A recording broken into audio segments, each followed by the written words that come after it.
Alhamdulillahi Rabbil Alamin.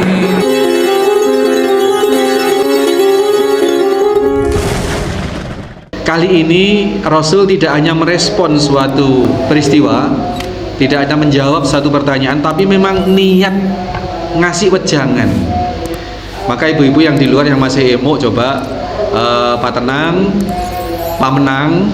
Ini karena khusus saya seneng baca hadis ini, saya bolak-balik, saya telaah betul ini hadis ini, karena memang Nabi niat ngasih wejangan.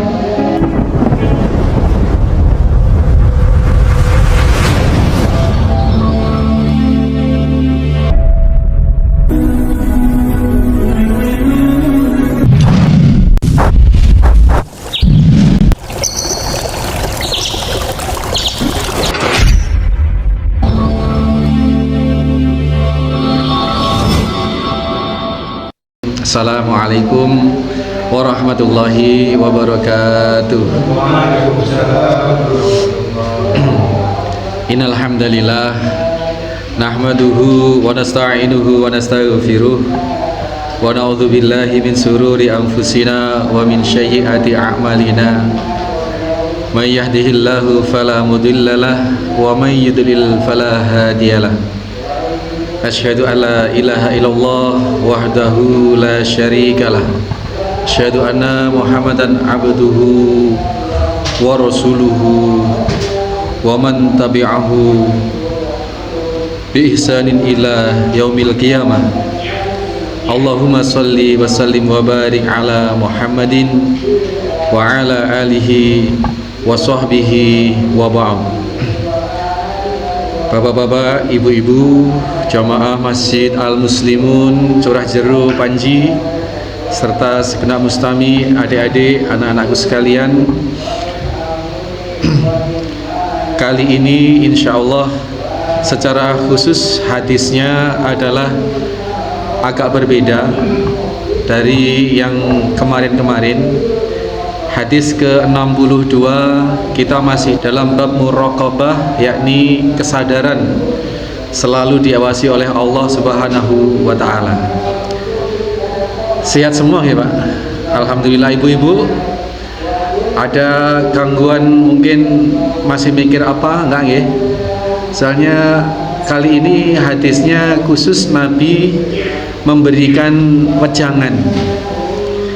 Jadi saya berharap kalau ada yang bisa mencatat, dicatat gitu, karena tidak seperti hadis-hadis yang lain.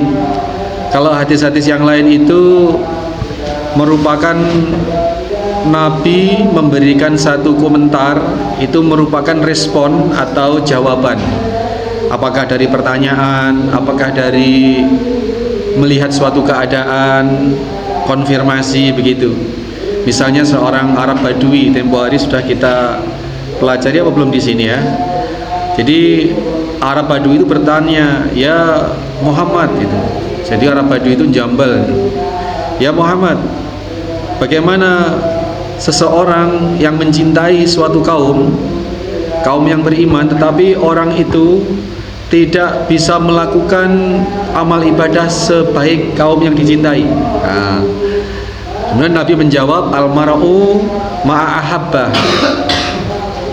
Seseorang itu kelak di akhirat akan bersama sesuatu yang dicintai, begitu. Ini merupakan statement Nabi yang merupakan komentar atau jawaban dari suatu pertanyaan. Dan memang seperti itulah Bapak Ibu sekalian, tidak di akhirat saja. Akhirat itu adalah satu kesejatian, di mana molekul atau partikel itu akan berkumpul secara alamiah dengan sesama yang sejenis, yang senyawa. Di hukum fisika dunia pun juga seperti itu. Maka bapak-bapak, ibu-ibu, adik-adik sekalian, kalau berteman pasti berteman dengan teman yang sefrekuensi, betul nggak? Kalau teman itu misalkan perokok, nah seseorang yang perokok pasti akan lebih lebur berteman dengan teman yang perokok. Kalau teman ini lebur main futsal, maka seseorang yang suka main futsal akan secara alamiah terkumpul, terkelompok begitu. Yang suka soto sama-sama penghobi soto, sama-sama penghobi burung akan berkumpul seperti itu. Maka statement Nabi itu betul. Kelak di hari kiamat seseorang itu akan dikumpulkan dengan sesuatu yang dicintai. Jadi meskipun amal ibadah kita tidak sehebat Nabi Muhammad SAW dan para sahabat pasti, tetapi kalau kita mencintai, mengagumi, berusaha mencontoh, berusaha meneladani, ya pasti nanti di akhirat akan berkumpul dengan yang kita upayakan di dunia itu. Tapi kalau di dunia itu lecak-lecek begitu, ibadahnya rubuh-rubuh pisang, hanya ibadah rajin ke masjid, rajin ke tempat-tempat majelis taklim misalkan hanya demi solidaritas misalkan. Karena di lingkungan itu ada pengajian, maka kalau nggak datang nggak enak, nah, misalkan seperti itu. Ini beda. Jadi yang benar-benar memiliki frekuensi yang serupa itulah yang akan nanti bertemu. Itu teori duniawi saja sudah bisa membuktikan itu. Jadi atom molekul yang senyawa itu akan berkumpul, inti atom yang senyawa, molekul-molekul berkumpul jadi atom sesama atom berkumpul jadi satu benda. Nah begitu, itu teori fisika kurang lebih seperti itu. Saya bukan jurusan fisika deh. Jadi Bapak-Bapak sekalian, kali ini Rasul tidak hanya merespon suatu peristiwa, tidak hanya menjawab satu pertanyaan, tapi memang niat ngasih wejangan. Maka ibu-ibu yang di luar yang masih emo, coba patenang, pamenang, benar-benar kalau soundnya kurang besar mungkin bisa dibesarkan Pak Rendra, tapi sudah kayaknya ya. Alhamdulillah. Bapak-bapak yang di dalam pasti insya Allah sudah lebih inilah. Ini karena khusus saya seneng baca hadis ini, saya bolak-balik, saya telaah betul ini hadis ini. Karena memang Nabi niat ngasih wejangan. Baik, sudah siap ya ibu-ibu sekalian?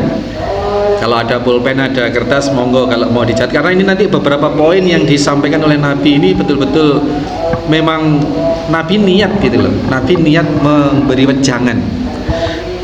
Hadis ke As-Salis. Dalam bab muraqabah ini hadis ketiga. Tapi dalam kitab ini tertulis urutan seluruh hadis dari awal, dari babul ikhlas itu hadis 62. As-Salis an Ibnu Abbas radhiyallahu anhuma. Jadi Abdullah ini namanya, bapaknya namanya Abbas. Abbas itu paman Nabi. Jadi Abdullah ini sepupu Nabi sallallahu alaihi wasallam. Sama-sama sahabat Nabi, sama-sama mendapat gelar radhiyallahu an. Maka keduanya radhiyallahu anhuma. Ibnu Abbas radhiyallahu anhuma qala, ini Ibnu Abbas bercerita, kuntu khalfan Nabi sallallahu alaihi wasallam yauman. Suatu hari saya dibonceng Nabi sallallahu alaihi wasallam. Dibonceng, Pak. Nabi bonceng. Dan dalam beberapa penelitian hadis, peristiwa diboncengnya Ibnu Abbas yang kemudian terjadi dialog ini Ibnu Abbas baru umur 6 tahun.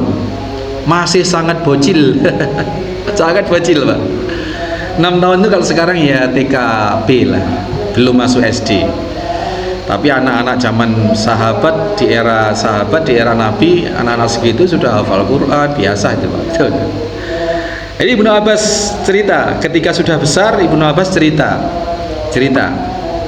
suatu hari saya dibonceng oleh Nabi Shallallahu Alaihi Wasallam, dengan beliau berkata sambil bonceng, maaf ini boncengnya bukan pakai thunder, bukan pakai vario gitu, Pak. Boncengnya ini pakai hewan tunggangan. Allahu a'lam.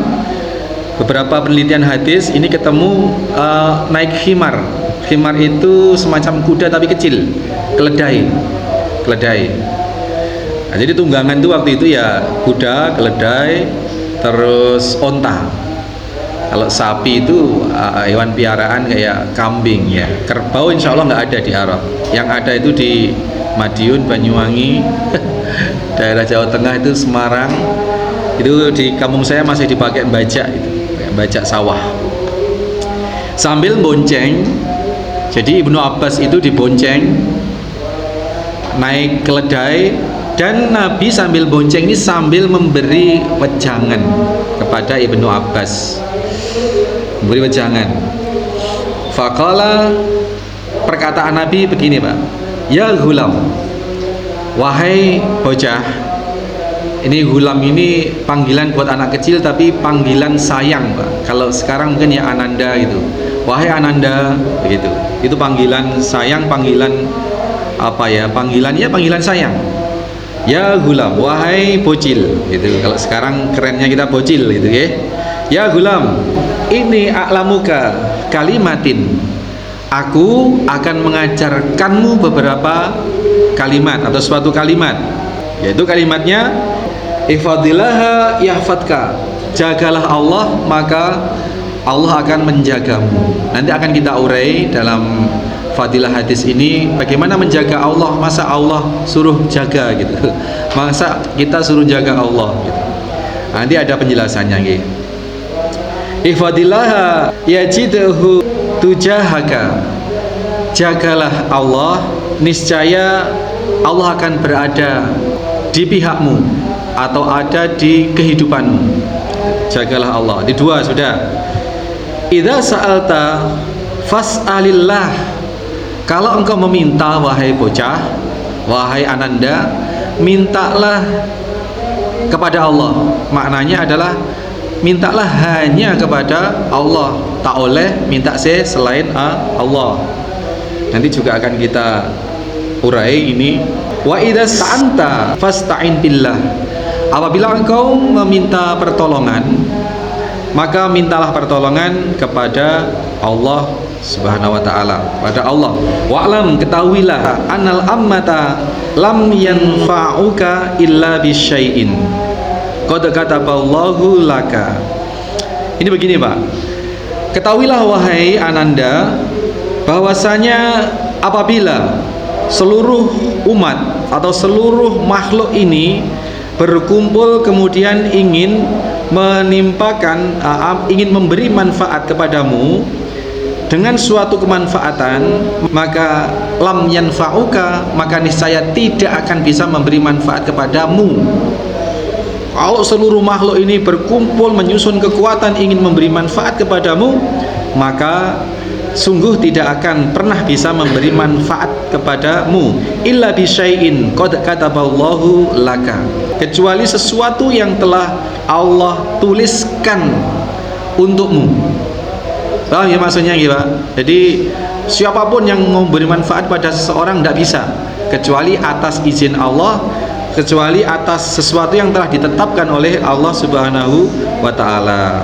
Sebaliknya sekarang, wa ini jatama'u ala ayyadurruka bisyai'in, dan apabila mereka yang berkumpul tadi itu mereka berkumpul kemudian ingin menimpakan suatu musibah, ya suruh keburukan kepadamu dengan sesuatu keburukan yang akan ditimpakan kepadamu, maka lam yadurruka illa bisyai'in qad kataballahu alaika, maka tidak akan bisa menimpakan keburukan itu kecuali sesuatu yang memang telah ditulis oleh Allah untukmu. Ini benar-benar mengajarkan dasar-dasar akidah pada si bocil, pada anak kecil.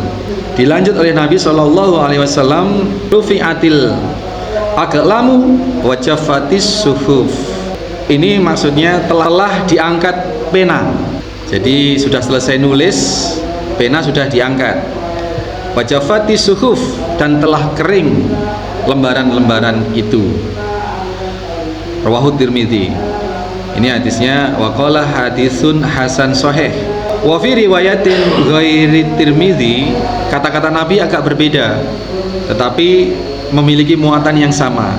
Ihfadillaha tajidhu amamaka, jagalah Allah maka Allah akan senantiasa ada di depanmu.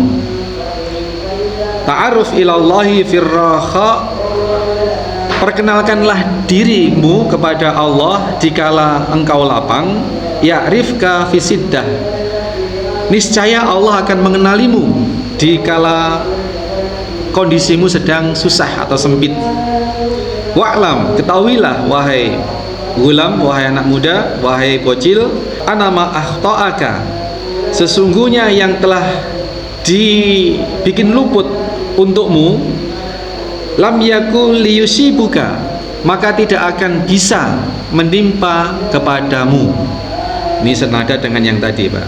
Wa ma asabaka, dan apa yang telah ditakdirkan menimpamu, lam yakul liyukhti'aka, maka tidak akan bisa luput darimu. Wa'lam, ketahuilah, ana nasra ma'as sabra, sesungguhnya kemenangan itu bersama dengan kesabaran. Wa annal faraja ma'al karb, dan solusi atau jalan keluar itu bersama di dalam kondisi keterjepitan atau kebuntuan. Wa anna ma'al usri yusra, dan sesungguhnya bersama dengan kesulitan itu adalah kemudahan.